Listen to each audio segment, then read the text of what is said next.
South ఇండియాలోని అతి తక్కువ ధరలకి రత్నాలనందించే ఏకైక సంస్థ 6JVR. ఒక పక్క రాహుల్ గాంధీ ఏమో న్యాయ యాత్ర అంటాడు, ఇంకో పక్కనేమో బడుగు బలైన వర్గాలు క్యాస్ట్ వైజ్ సెన్సస్ అంటున్నారు. ఎన్ని రోజులండి బడుగు బలైన వర్గాలు పైకి రావాలంటే కేవలం ఇందిరాగాంధీ ఆ ఆలోచనతోటే ఇవాళ రాహుల్ గాంధీ గారు ఆలోచన చేస్తుంటే ఇక్కడనేమో పెరిగినటువంటి వాడు యావత్ భారతదేశంలో ఎవరినన్ను అడగండి, యూపీఓ బీహార్ఓ హర్యానావో ఎక్కడ పోయినా హనుమంతరావు అంటే తెలియని వాడు లేడు.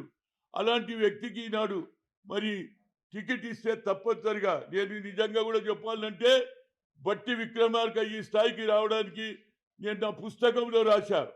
మల్లు అనంతరాములు చనిపోయిన తర్వాత వాళ్ళ అన్నకు టికెట్ ఇప్పించారు. అదేవిధంగా ఈయన రాజకీయంలో తెచ్చా. అంచెలంచెలుగా ఇవాళ నువ్వు సిఎల్పి లీడర్ దానిక నా సహాయం ఉన్నది. ఇవాళ నాకెందుకు వ్యతిరేకం చేస్తున్నావు అనేది నాకు అర్థమైతే తెలియదు. ఏదైనా హైకమాండ్కి నేను తప్పనిసరిగా టికెట్ ఇస్తే నేను గెలిచి వస్తా. ఎందుకంటే నాకు ఒక ఆలోచన ఉన్నది, రాజీవ్ ఆలోచనను ఇంప్లిమెంట్ చేయాలి, ఖమ్మంలో గిరిజన ప్రాంతాన్ని అభివృద్ధి చేయాలని ఆలోచన ఉన్నది. కాబట్టి నేను అడుగుతున్నా, రేపు జరగబోయే దాంట్లో ఖమ్మం నేను తప్పనిసరిగా గెలుస్తాను. అక్కడ ప్రజలే అడుగుతున్నారు రా ఇవాళ బీసీలు. ఎందుకంటే 4 సీట్లు రిజర్వేషన్ పోయినాయి, 3 జనరల్ ఉంటే 3 కూడా మీరు అప్పర్ క్లాస్కి ఇచ్చారు. అదేవిధంగా మొన్న రాజ్యసభ కూడా రేణుకా చౌదరికి ఇస్తే 4 అప్పర్ క్లాస్కి పోయినాయి. అంటే ఇక బీసీలు అవసరం లేదా? బీసీలు ఓట్లేసే మిషన్లమా?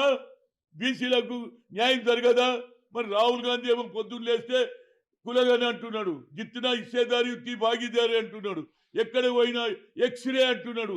వాళ్ళ స్థితిగతులు చూసి 50% దాటినా పర్వాలే, we come to the power, we conduct caste wise census, జిత్తున ఇచ్చేదారి ఉత్తి భాగీదారి అంటుంటే ఇవాళ బడుగు బలైన వర్గాలతో పేరు తెచ్చుకున్నటువంటి వ్యక్తి నేను ఎంతో మందికి సాయం చేసినానండి.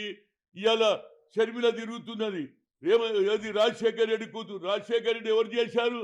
నేను చేసిన పిసిసి ప్రెసిడెంట్గా. 30 మంది ఎంపీలు వ్యతిరేకం చేశారు.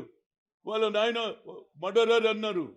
అనుకుంటున్నట్టే ఆయననే రమ్మన్నాడు. మళ్ళీ ఆయన ఎందుకు మార్పు వచ్చిందో తెలియదు. నేను బట్టికి అన్ని విధాలా సాయం చేసిన. మల్లు అనంతరాములు లేని అటువంటి లోటంతా తీసిన.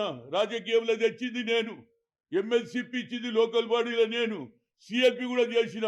ఆ రోజులలో రాజగోపాల్ రెడ్డి నన్ను రిక్వెస్ట్ చేసిండు, నన్ను సిఎల్పి చేయమన్నాడు. అట్లయితుంది సామాజిక న్యాయం. పిసిసి ప్రెసిడెంట్ ఉంటాడు, మళ్ళీ సిఎల్పి కూడా మీరైతే ఎట్లా అని కొట్లాడి వేణుగోపాల్ గారు ఏది గోల్కొండ హోటల్కి వస్తే చెప్పిన కేసీఆర్ అని ప్రామిస్ చేశాడు, ఎస్సీని ముఖ్యమంత్రి అన్నాడు. At least we can make it is opposition leader is SC అన్న.